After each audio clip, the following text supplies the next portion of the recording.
and UK's Labour Party has suspended one of its general election candidates after the party was drawn into a controversy surrounding betting and the general election. Kevin Craig was suspended after Labour was told by the Gambling Commission that an investigation had been launched into one of the party's candidates.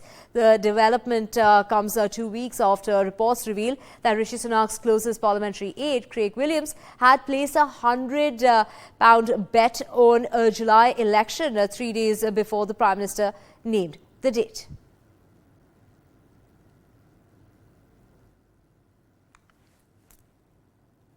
This is a change in position from Rishi Sunak, the UK Prime Minister and leader of the Conservative Party, because when these allegations first broke, the position he took at the time was to say that he would take action against anyone found to have been proven to have been involved in any wrongdoing or breaking the law. Now he is saying that these two candidates will be suspended by the Conservatives, won't have any Conservative support in the upcoming election on July the 4th. And that's because he says the Conservative Party has been carrying out its own investigation into some of the allegations around people seeming to place bets on the date of the general election just before it was announced by the Prime Minister, Rishi Sunak. That means that he is being accused of being weak and of carrying out a U-turn by some of the opposition parties that he's fighting against in the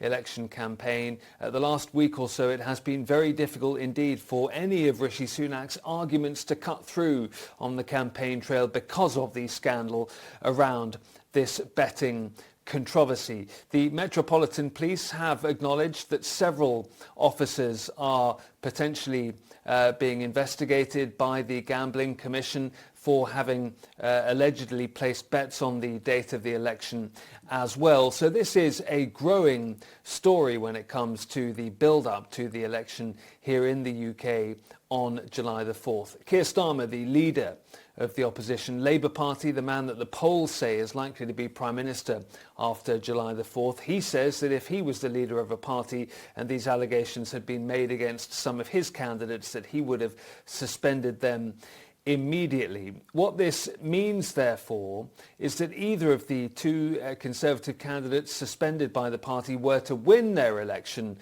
constituency seat on July the 4th, that would potentially mean that after that, if they were to get to Parliament as an MP, that the Conservative Party would not support them at that point. They wouldn't have the Conservative Party whip. They would probably have to sit, initially at least, as an independent in the House of Commons. But this has all been damaging for the Conservatives, damaging for Prime Minister Rishi Sunak as well. Exactly the type of headache he would have liked to avoid in an election campaign where all the polls show that the Labour Party looks set to win the election on July the 4th.